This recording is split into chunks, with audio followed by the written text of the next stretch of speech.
ভোর 6:30। ফ্যাক্টরির সামনে তখনই ভিড় জমে গেছে। হালকা কুয়াশায় যেসব মুখ দেখা যায় তাদের বেশিরভাগ মুখেই ঘুমহীন রাতের ছাপ।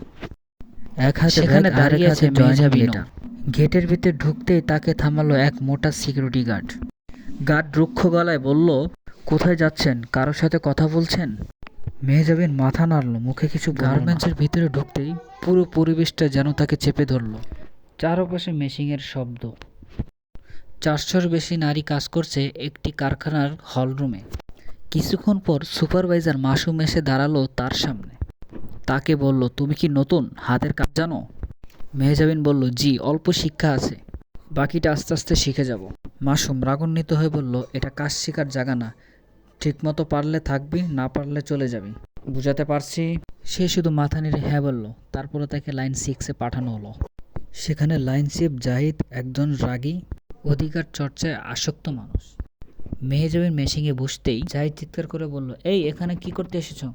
এই মেশিন 5 বছর ধরে কাজ করার লোকের মেশিন, তুমি জানো না কেমন স্পিডে কাজ চলে এখানে? মেহজাবিন আতঙ্কে একটু কেঁপে উঠল, কিন্তু শান্তভাবে বলল, জি, চেষ্টা করব। জাহিদ, চেষ্টা লাগবে না, টার্গেট লাগবে। ঘড়ি দেখো, প্রতি ঘন্টা 120 পিস করে পারবা? পারলে বসো। চারপাশের কর্মীরা মাথা নিচু করে সবকিছু শুনছিল, কেউ কিছু বলছিল না।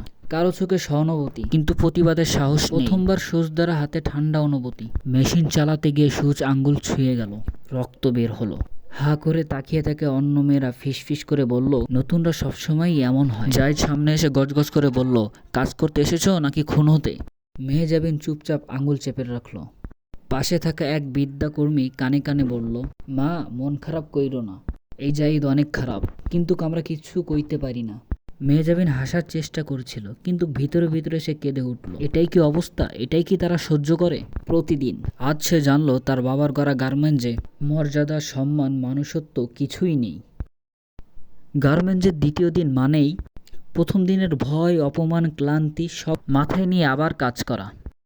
মেহজাবিনের জন্য ওই দিনটা আর ব্যতিক্রম ছিল না। সকাল 8টা বাজার আগেই সে এসে বসে পড়ল তার লাইন 6-এর কোনায়। জাহিদের চোখে আজ একটু বেশি রাগ, কারণ টার্গেট আজ আরও বেশি। সন্ধ্যার দিকে কাজ করতে করতে সবাই হাঁপিয়ে উঠেছে। সেদিন ডেলিভারি ছিল, তাই বাধ্যতামূলক ওভারটাইম। হঠাৎ সামনে থাকা অপারেটর শরীফা কাজ করতে করতে কেঁপে উঠল, তার চোখ ঝাপসা হতে লাগলো। শরীফা, দিদি, শ্বাস নিতে পারছি না। মেশিন বন্ধ করেছে, চেয়ার হেলে পড়ল। মেহজাবিন দৌড়ে গেল তার কাছে, এই কেউ আসেন, মেডিকেলে নিয়ে যাই। ঠিক তখনই লাইন চিফ জাহিদ এসে দাঁড়ালো সবার সামনে। জাহিদ, মেশিন বন্ধ করছিস কেন? ডেলিভারি আছে আজ, বুঝো? মেহজাবিন বলল, শরীফা বা অসুস্থ, একটু মেডিকেলে। জাহিদ চিৎকার করে, এটা হাসপাতাল না গার্মেন্টস, যার সমস্যা আছে সে বাসায় গিয়ে মরুক, কাজ বন্ধ করা যাবে না। কথাটা এমনভাবে বলল যেন একটা মানুষ না, একটা যন্ত্র নষ্ট হয়ে গেল। শরীফা কাঁদতে লাগলো।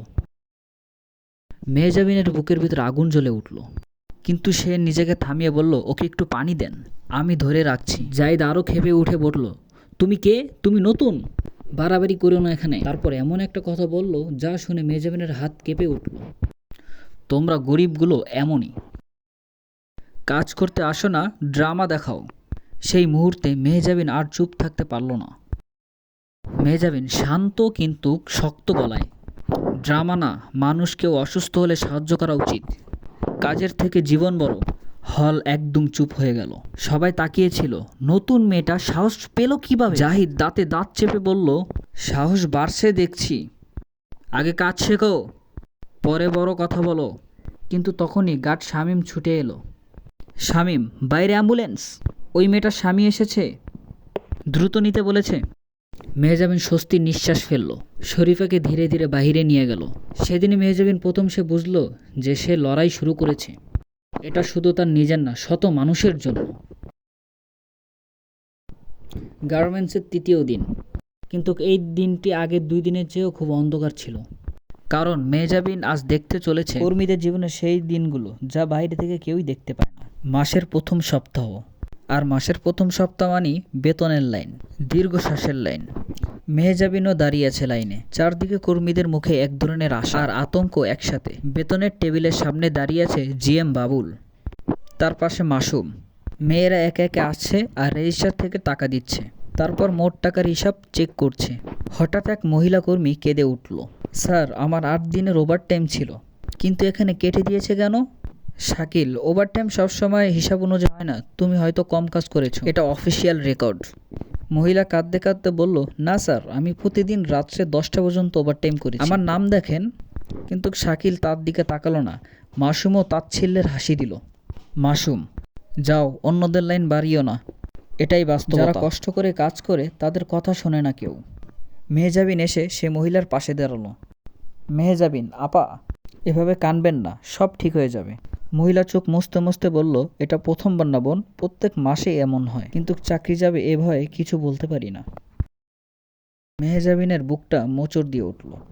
তার মনে হলো এরা কেউ প্রকৃত বেতন পায় না, কেউই ন্যায্যতা পায় না। তাই সে মনে মনে বলল, সত্য জানতে এসেছি, তাই সব আমাকে জানতে হবে। লাঞ্চ ব্রেকে সবাই খাবার নিতে গেল।